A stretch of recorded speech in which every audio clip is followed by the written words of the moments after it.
Hi, everyone. Today we're going to continue our conversation about personality theories. Today we're going to focus on behaviorism and humanism. These two theories are review from earlier in the year. We're just going to tie the same concept to the idea of how our personality forms. So I'm going to go through them relatively quickly and in only a little bit of detail. First, please remember that behaviorism is based on the premise that when you reinforce someone's action, they are likely to perform that action again. If you punish that action, they are less likely to perform that action again. So, in a behaviorism personality theory, we're going to deny the existence of the unconscious mind. So, a behaviorist is not going to believe in the works of Freud or the Neo Freudians. They are going to believe that everything is based on observable and measurable behaviors. And throughout our life, the reinforcement or punishment of certain behaviors will develop trends in how we interact with others and therefore develop our personality as a whole. Behaviorists really focus on the idea that our personality is just a collection of behaviors that have been reinforced throughout the years. So, for example, if I'm a person that goes up to people and is outgoing, and I get rejected by someone over and over and over again, a behaviorist would say that my personality might become more shy or more withdrawn or more hesitant to be outgoing if I continually am rejected by people. So that reinforcement of the behavior or the punishment of the behavior of interacting with people is going to change how my personality fits with other people. The first person that should be familiar with you is John B. Watson. John B. Watson, if you recall, classically conditioned little Albert. Little Albert was the little orphan boy that was taken into the lab and was studied. And John B. Watson wanted to see if he could condition little Albert to have fear. So he made little Albert fear a white rat by making a loud sound when he saw the white rat. And then he generalized that fear to other objects he was conditioned with. So, this idea that becoming fearful and becoming withdrawn as a part of your personality could come from classical conditioning reinforcement with negative things or positive things. The next person that should also be familiar to you is B.F. Skinner. B.F. Skinner had Skinner boxes where he trained pigeons and mice or rats to respond to stimuli in order to get reinforced with food or to avoid a shock floor within the Skinner box. And what he learned was over time, the animals picked up the patterns and they became faster and faster with repeating the behavior to get the reinforcers or to avoid the punishment. Please remember also that B.F. Skinner focused on people as gamblers, that we all take risks and chances to try to get a positive outcome, and it's only with punishment that we can stop the behavior. So, with these two theories, B.F. Skinner and John B. Watson's behaviorist theories, we can look at how that reinforcement and punishment may shape a person's behavior. If you're continually reinforced, let's say you are an actor and you want to audition for a show, if you're rejected over and over again for a part in a show, you may give up trying out for shows. But if you're reinforced, even in the ensemble, even if you're not a starring role, maybe that's enough for some people. Or someone wants to be the star and they get reinforced by working really hard and practicing and then getting a leading role in the show. So this can apply to a variety of facets of life. Moving on to the humanist perspective, please remember that the humanists are all about uniting our ideal self and our real self.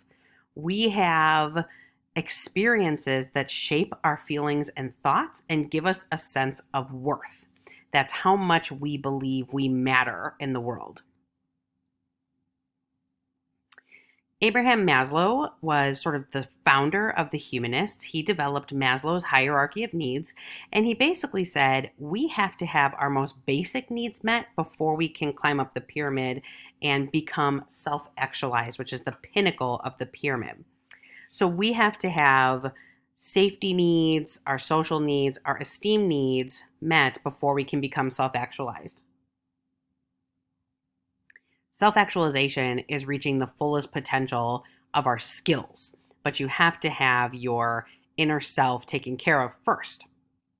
The humanists also believe that humans are good, and that even if a human does something bad, it's because they haven't united their ideal self and their real self, and they have to overcome their challenges in order to find how they are good.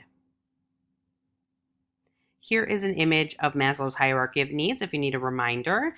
You can see the bottom are the more basic needs that you need met: physiological, food, water, warmth, safety, security, and shelter, belongingness, self esteem, and then self actualization. So you can see as you move up the pyramid, you can't get to self actualization without having your physiological needs met, because those needs will supersede based on instinct and get in the way of you moving up the pyramid. Carl Rogers. Carl Rogers is really the person that starts our theory of humanism as related to personality.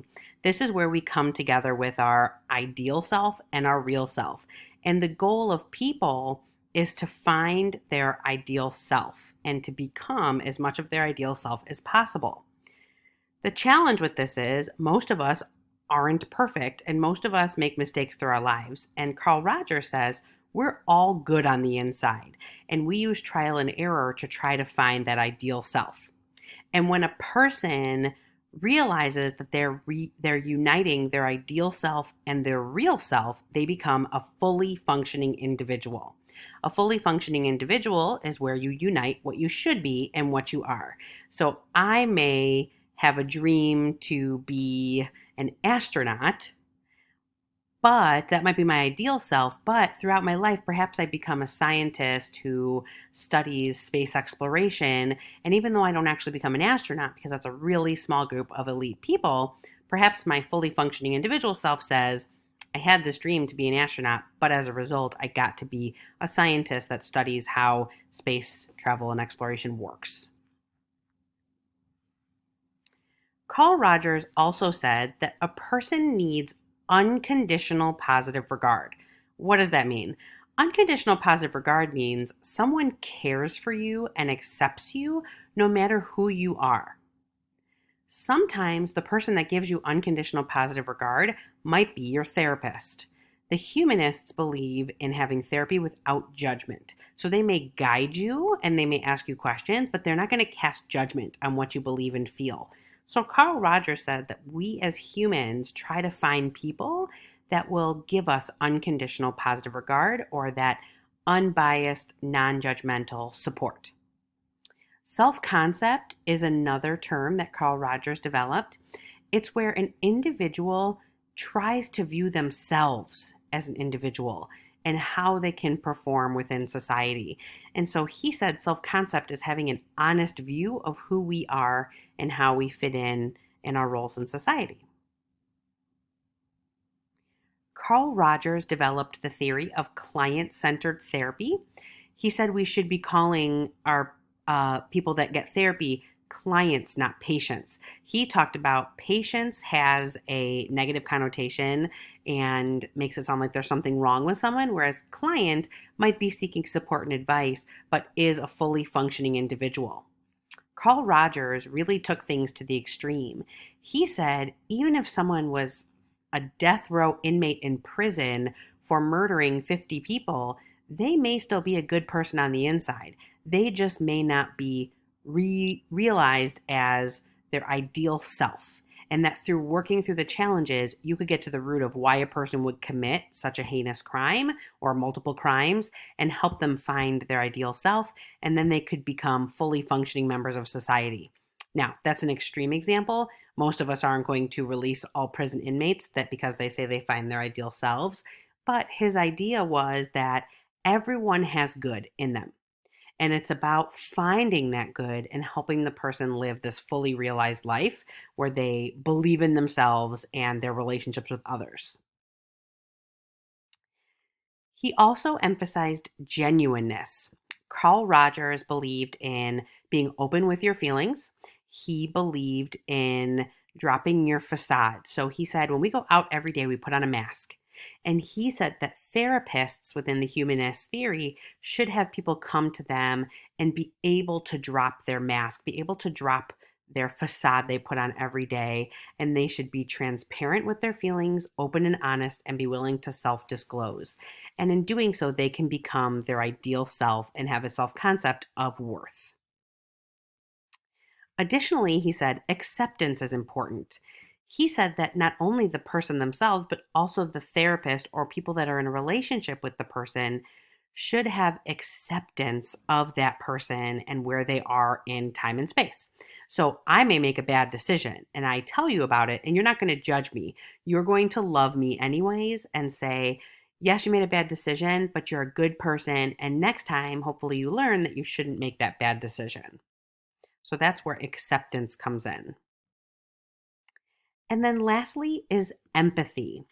He believed that empathy played a large role in therapy because we should be listening, sharing, understanding, mirroring feelings, and reflecting meanings. So, what would happen is in a therapy session, a therapist would ask a question, a person would give a response, and then the therapist would say, I understand. I'm hearing that you're saying you feel this. And they would try to mirror an example of the feelings or say something similar to make the person feel understood.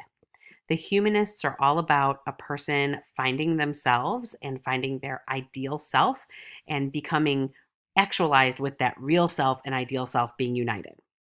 So, those are the humanists in a nutshell. And as a reminder, the behaviorists really focused on reinforcements and punishments as a way to shape your personality. That's behaviorism and humanism. Hope you are well. Until next time.